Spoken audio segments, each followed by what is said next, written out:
फिलिस्तीनी समर्थकों को काफ़ी तगड़ा झटका लगा है। पूरी दुनिया के मुसलमानों को जो थोड़ी बहुत उम्मीद थी, उस उम्मीद पर भी अब दरार पैदा हो गई है, क्योंकि आपने टाइटल बिल्कुल सही पढ़ा। हिजबुल्लाह पीछे हट गया है। जी हाँ, कंफर्म रिपोर्ट है हमारे पास। ये रिपोर्ट 2-4 घंटे पहले आ चुकी थी, लेकिन क्योंकि आपको आदत है पक्की रिपोर्ट देखने का, तो ये पक्की रिपोर्ट देख लीजिए। हिजबुल्लाह 2 से 3 किलोमीटर, ज़्यादा तो नहीं, लेकिन 2 से 3 किलोमीटर पीछे हट गया है। मैं आपको कल ही की रिपोर्ट में बता चुका था कि लेबनान की सरकार का हिजबुल्लाह पर प्रेशर है। हिजबुल्लाह डर से पीछे नहीं हटा, लेबनान की गवर्नमेंट ही उसको सपोर्ट नहीं कर रही है, जिस वजह से ये 48 घंटे के अंदर अंदर ये कंफर्म रिपोर्ट आती है कि हिजबुल्लाह 3 किलोमीटर बॉर्डर से पीछे हट गया है। हिजबुल्लाह के मुद्दे पर बात करने के लिए अमेरिका का एक मिनिस्टर नेतन्याहू से मिलने के लिए इजराइल आया था। इसी दौरान बातचीत के जरिए उसने इजराइल से कहा कि अभी भी एक छोटा सा दरवाज़ा, छोटी सी एक विंडो खुली हुई है, जिसके ज़रिए आप बातचीत करके आप यानी इजराइल हिजबुल्लाह से डील कर सकता है। अब वो डील क्या थी ये तो नहीं पता, लेकिन आपको बता दूं कि डील की बात कही गई है। उधर लंदन में एक काफ़ी बड़ा म्यूज़ियम है। उस म्यूज़ियम में भी फ़िलिस्तीन के समर्थन में उन बच्चों के नाम को पर्चे पर लिखकर गिराया गया जो बच्चे गाज़ा में मारे गए। तस्वीरें आपके सामने हैं।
सारी दुनिया जानती है कि अमेरिका की पॉलिसी कत्लेआम की है। दोस्तों, इससे बुरा क्या होगा और इससे साफ क्या होगा कि बाइडन के प्रशासन और बाइडन के नीचे काम करने वाले एक सीनियर अधिकारी ने यह कहते हुए रिजाइन दे दिया कि बाइडन की पॉलिसी जेनोसाइड वाली है और इस वजह से मैं इनके साथ काम नहीं कर सकता। अब इससे साफ और खुली बात क्या होगी कि बाइडन खुद कत्लेआम करवा रहा है गाजा के अंदर। इजराइल का कट्टरवादी नेता बेंजवीर और इजराइल का फाइनेंस मिनिस्टर, ये दोनों नेता पिछले कई दिनों से लगातार एक खतरनाक बयान दे रहे हैं। वो बयान ये कि गाजा की सरजमीन से गाजा के लोगों को निकाल देना चाहिए, उनको दूसरे देशों में बसा देना चाहिए, गाजा की ज़मीन इनसे खाली करवा देनी चाहिए। इस तरह के बयान ये लगातार दे रहे थे। अब जाकर बड़े बड़े देशों ने इनके खिलाफ बोलना शुरू किया, लेकिन यहाँ भी याद दिला दूं कि पहले मुस्लिम देशों ने विरोध नहीं किया, पहले इन्हीं के दोस्तों ने विरोध किया, जैसे फ्रांस, जर्मनी और अमेरिका। अब सुनिए, यूएई ने विरोध किया है। यूएई का ज़मीर थोड़ा सा जागा और यूएई ने कहा कि यह सरासर गलत है। यूएई के बाद सऊदी अरब ने भी इस बयान का और इन दोनों नेताओं का विरोध किया। इनके बाद कतर और कुवैत भी लाइन में आए, उन्होंने भी इजराइल के इन दोनों नेताओं का और इनके बयान का पूरा विरोध किया। इतना ही नहीं दोस्तों, यूरोपीय यूनियन के फॉरेन पॉलिसी के चीफ यानी यूरोपीय यूनियन ने भी इस नेताओं की और इनके बयान की निंदा की है। साथ ही इन्हीं का साथ ही बरतानिया यानी ब्रिटेन ने भी इनके बयानात की निंदा की है, इसका विरोध किया है और कहा है कि हम इजराइल की इस पॉलिसी के सपोर्ट में नहीं हैं। लेबनान की राजधानी बैरूत में हमास के लीडर को मिसाइल दागकर इजराइल ने कत्ल कर दिया, जिसके बाद बैरूत के लोगों ने ही उनका जनाजा निकाला और बैरूत में ही उनको दफन किया।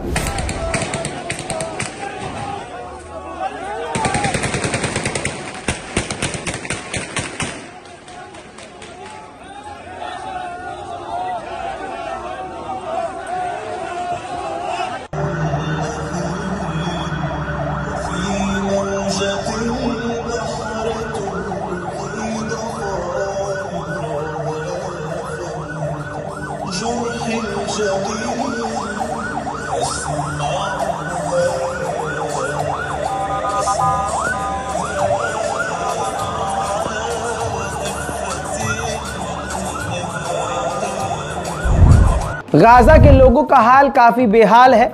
कोई भी जगह रहने लायक नहीं बची है। डर का माहौल है। अब लोग अपने उन जगहों को, जो अपना घर तो छोड़ के आए हैं, अब कहीं और रह रहे थे, अब उस जगह को भी छोड़कर मजबूर है कहीं और जाने के लिए, क्योंकि इजराइल अब वहां भी हमले कर सकता है। किस तरह से वो अपने इलाके और अपने वतन को छोड़कर जा रहे हैं, देखिए।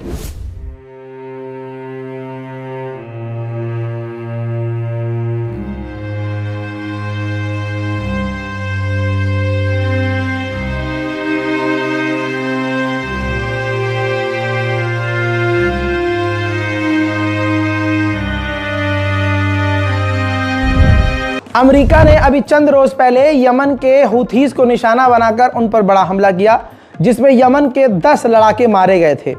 यमन के हूथीज ने उनकी आधिकारिक तौर से तस्वीर जारी की है। दोस्तों, ये तमाम वो 10 के 10 यमन के लड़ाकुओं के शहीद बताए जा रहे हैं। यमन इनको शहीद करार दे रहा है। और आपको बता दूं कि हूथीज ने भी इनको शहीद करार करते हुए उनका ये पोस्टर जारी किया है। उधर जर्मनी की राजधानी बर्लिन में फिलिस्तीन के समर्थन में प्रदर्शन हो रहा है, वो भी जमकर।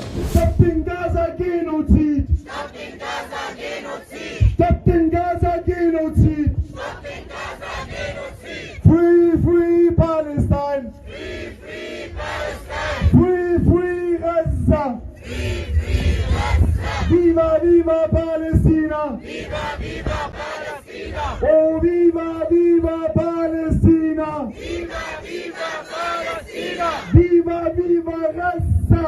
Viva, viva Gaza! Oh, viva, viva Gaza! Viva, viva Gaza! Wir sind hier, wir sind laut! Wir sind hier, wir sind laut! Wir sind hier, wir sind laut! Wir sind hier, wir sind laut! Weil man unsere Heimat klaut! Weil man unsere Heimat klaut! Wir sind hier, wir sind laut! उधर मैदान जंग में ले चलूं तो Gaza के अंदर Israel के सैनिकों की हालत जो है ठीक नहीं है। ये बात आपको कई रिपोर्ट में बार बार बता चुका हूं। एक बार फिर से तस्वीर आपके सामने है। हेलीकॉप्टर के जरिए इजराइल के सैनिक घायल जो हैं, जो बुरी तरह से घायल हुए हैं, उनको हेलीकॉप्टर से मदद देकर, उनको एयरलिफ्ट करके इजराइल उनको अस्पताल लेकर पहुंचा है। तो आप समझ सकते हैं कि हालात कितने बुरे हैं। रोज के रोज सैकड़ों की तादाद में इजराइल के सैनिक घायल हो रहे हैं। गाजा के अंदर की मौतों की बात करें तो गाजा में 22,400 आम लोगों की मौत हो चुकी है, जिन 22,400 में 70% जो लोग हैं वो समझ लिए बिल्कुल बच्चे और औरतें हैं। सिर्फ बच्चे और औरतें 70%, और लगभग 9 से 10 हजार सिर्फ बच्चे ही बच्चे हैं। अमेरिका के कैलिफोर्निया स्टेट में स्टेट की मीटिंग हो रही थी, और स्टेट बिल्डिंग के अंदर, जो काफ़ी खूबसूरत बिल्डिंग है, आपको बता दूं कि उसके अंदर मीटिंग होने वाली थी इलाके को लेकर।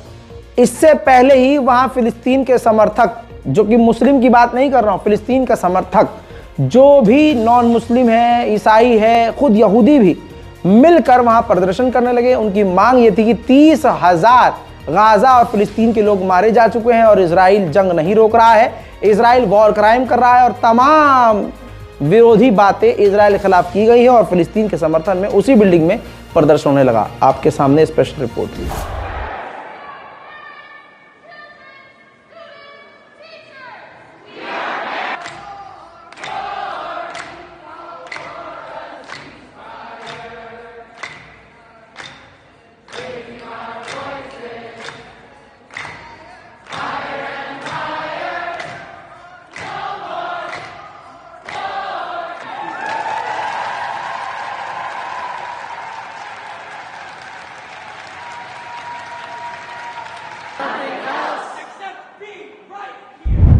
देखिए, यूएन ने बिल्कुल साफ साफ कहा था कि गाजा के अंदर हालात बिगड़ेंगे, और कितने बिगड़ेंगे आप सोच नहीं सकते। अब ये तस्वीर देखिए, गाजा के अंदर अब न सफाई हो रही है, चारों तरफ लाशें हैं।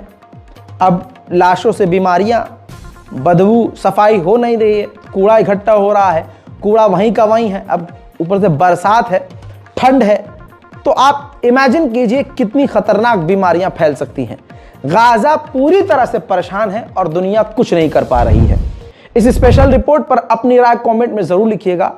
इंतजार कीजिए मेरे अगले अपडेट का। इससे पहले भी जो अपडेट आया है जाकर जरूर देखिए और अपनी राय कमेंट सेक्शन में जरूर लिखिए। मैं हूं रजा और आप देख रहे थे रजाग्राफी। जय हिंद।